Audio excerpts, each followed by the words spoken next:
Dès que vous arrivez en Grèce, c'est autre chose.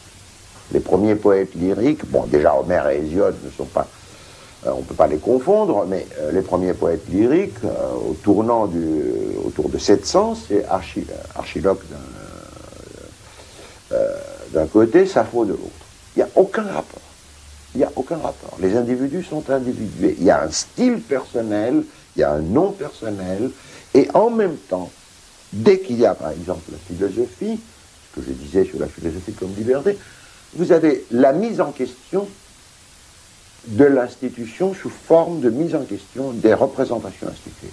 Dès les premiers philosophes, Xénophane, Héraclite, vous avez des penseurs qui vous disent ce que les Grecs racontent dans leur mythologie, c'est des racontards, c'est des fables.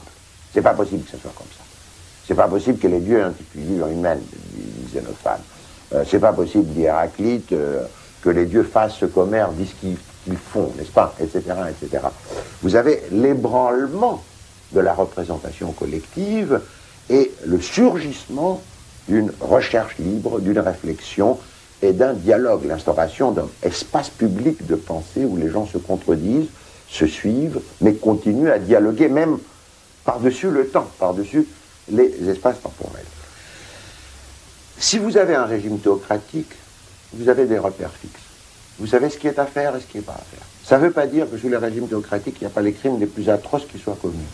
Mais la société, crime ou pas crime, monstruosité ou pas monstruosité, est certaine de son affaire, n'est-ce pas? Et les individus aussi. Ils peuvent transgresser la loi, ils peuvent être criminels, pervers, ce que vous voudrez, ils le savent, et les autres le savent, les condamnent, etc. Au plan individuel, si je suis vraiment libre, c'est à moi de me fixer ma conduite. Hein? On me dit tu ne dois pas voler, tu ne dois pas tuer, etc. Je me demande pourquoi. Je réponds, effectivement, je ne dois pas tuer, et probablement je ne dois pas voler. Bon. Mais il y a d'autres choses qu'on me disait il y a 30 ans, par exemple. Tu ne dois pas empêcher la conception, par exemple, d'une femme. Bon, je me disais, c'est absurde, je transgresse la loi. Finalement, la loi a changé, mais il n'y a pas que ça. Bon. Mais pour une société, c'est la même chose pour une société démocratique. Elle ne peut pas se référer à une source extra-sociale qui donnerait la norme de la norme. Le critère des lois. Ces lois sont bonnes, ces lois ne sont pas bonnes. Elle doit trouver la réponse en elle-même. Elle doit savoir que c'est elle-même qui a créé cette réponse. Elle peut se tromper. Et comme aussi il n'y a pas cette limite imaginaire, mais plus réelle que toute limite réelle, extra-sociale, elle peut aller jusqu'à l'excès, jusqu'à l'hybris, n'est-ce pas? Et ça, c'est ce qui fait de la démocratie à la fois un régime tragique, mais aussi le seul régime vraiment humain, parce que notre existence est tragique.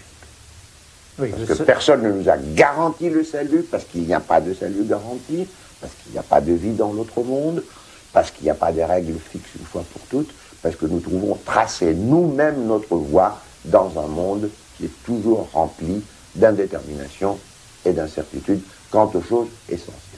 Imaginer en restant conscient qu'on imagine. Exactement.